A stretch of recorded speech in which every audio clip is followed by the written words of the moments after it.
केंद्रीय शिक्षा मंत्री धर्मेंद्र प्रधान के इस्तीफे की मांग को लेकर शुक्रवार को देवरिया में अधिवक्ताओं ने जोरदार प्रदर्शन किया। अधिवक्ताओं ने कचहरी परिसर से सुभाष चौक तक पैदल मार्च निकालते हुए केंद्र सरकार के खिलाफ नारेबाजी की और बाद में कलेक्ट्रेट पहुंचकर उप जिलाधिकारी को राष्ट्रपति एवं राज्यपाल के नाम संबोधित ज्ञापन सौंपा। प्रदर्शन के दौरान अधिवक्ताओं ने कहा कि छात्रों से जुड़े मुद्दे और हालिया घटनाक्रम को देखते हुए केंद्रीय शिक्षा मंत्री धर्मेंद्र प्रधान को नैतिक जिम्मेदारी लेते हुए अपने पद से इस्तीफा देना चाहिए। प्रदर्शनकारियों ने सरकार से इस मामले में शीघ्र निर्णय लेने की मांग की। कलेक्ट्रेट पहुंचने के बाद अधिवक्ताओं ने एसडीएम के माध्यम से राष्ट्रपति और राज्यपाल को ज्ञापन भेजते हुए केंद्रीय शिक्षा मंत्री को तत्काल पद से हटाने की मांग की। उन्होंने चेतावनी दी कि यदि उनकी मांगों पर जल्द कार्रवाई नहीं की गई तो आंदोलन को और व्यापक रूप दिया जाएगा। हम लोग धरना प्रदर्शन इसलिए कर रहे हैं कि इस सरकार में जो है परीक्षा के जो है लीक पे लीक हो रही है, नीट की परीक्षाएं लीक हो गई। इसके साथ हमको लगभग 100 से ज्यादा परीक्षाएं लीक हो गई है और उसके समर्थन में जो छात्र जंतर मंतर पर धरना प्रदर्शन दे रहे हैं, वो धरना प्रदर्शन में जो उनको बर्बरता पूरा लाठीचार्ज के मर के जा रहा है, वो सभी घर के परिवार के सदस्य हैं। वो कोई आतंकवादी या कोई जो नक्सलाइट थोड़ी ना है। इस तरह बर्बरतापूर्व कार्रवाई जो है ये देश की जनता जो कतई बर्दाश्त नहीं करेगी। इसलिए हम लोग यहाँ पर जो है धरना प्रदर्शन देने का काम कर रहे हैं। अयोध्या में जो चंदा चोरी चल रही है उसका जो निष्पक्ष और पारदर्शी जांच होनी चाहिए। अयोध्या में लोगों की जो भावनाएं जो उसे आहत हुई है, जो भी धार्मिक आस्था से जो रखते हैं उस पर सम्मान रखते हैं, उनकी जो भावनाएं आहत हुई हैं, इसलिए हम लोग कर रहे हैं। मानिए जो क्या नाम है नितिन गडकरी जी पेट्रोल में जो है एथेनॉल मिलाकर जो लोगों आम पब्लिक को जो है बेच रहे हैं, उनका कोई ऑप्शन नहीं है।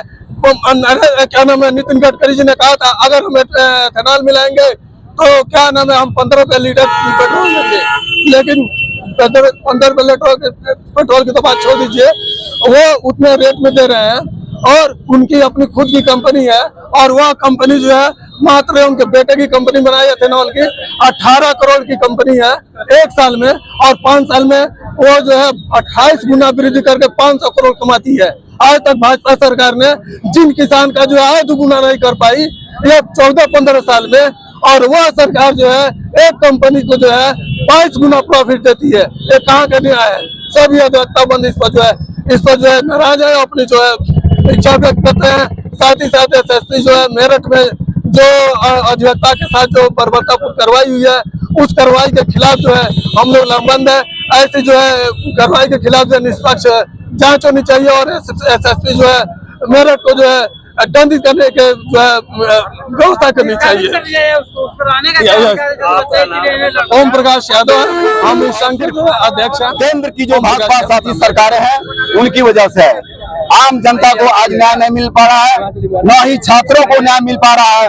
यहाँ तक कि जिस तरीके से केंद्र सरकार के सह पर दिल्ली पुलिस द्वारा हमारे छात्राओं को, जो आपके और हमारे घर की छात्र छात्रा हैं, वो हमारे देश के लिए लड़ रहे हैं, हमारे भविष्य के लिए लड़ रहे हैं, उनके ऊपर दिल्ली पुलिस द्वारा जिस तरह से लाठी चार्ज करके बर्बरतापूर्वक उनको मारा पीटा गया है।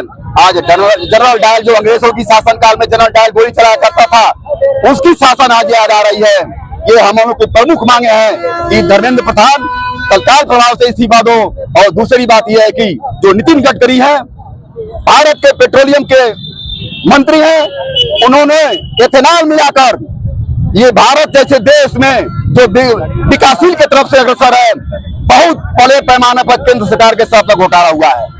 और तीसरी बात यह है कि जो मेरठ में ललिता गौतम हत्याकांड को लेकर जो हमारे रवि गौतम एडवोकेट हैं शांतिपूर्वक धरना प्रदर्शन कर रहे थे रोड पर बैठकर, उनको एक जातिवादी एसपी जो ब्राह्मण समुदाय से बिलोंग करता है, उसने अपने जातिवाद के मुंह में आकर जिस तरह से लॉकअप में पुलिस की कस्टडी में घुसकर उस एसएसपी ने अपने जातिवाद के अहंकार में आकर उस हमारे भाई रवि गौतम को मारा है, उसके लिए भी हम ये प्रदेश सरकार से डिमांड कर रहे हैं कि उसको तत्काल प्रभाव से बर्खास्त करे, क्योंकि ऐसा एसपी इस प्रदेश में न तो यहाँ रहने लायक है और न तो वह किसी भी दिशा में प्रशासनिक कार्य लायक है। आपका नाम? और चौथी बात यह है कि आपके अयोध्या मंदिर में जिस तरह से केंद्र सरकार के सह पर, इनके मंत्रियों के सह पर बड़ी बड़े पैमाने पर चंदा की चोरी हुई है, उसके लिए हम लोग सीबीआई की जांच मांग कर रहे हैं और उसका भी पर्दाफाश होना चाहिए, क्योंकि उसमें बहुत बड़े बड़े लोग भाजपा के मंत्री हैं तथा पदाधिकारी हैं। आपका नाम? मेरा नाम है वीर केश्वर गौतम एडवोकेट। हम छात्र हैं।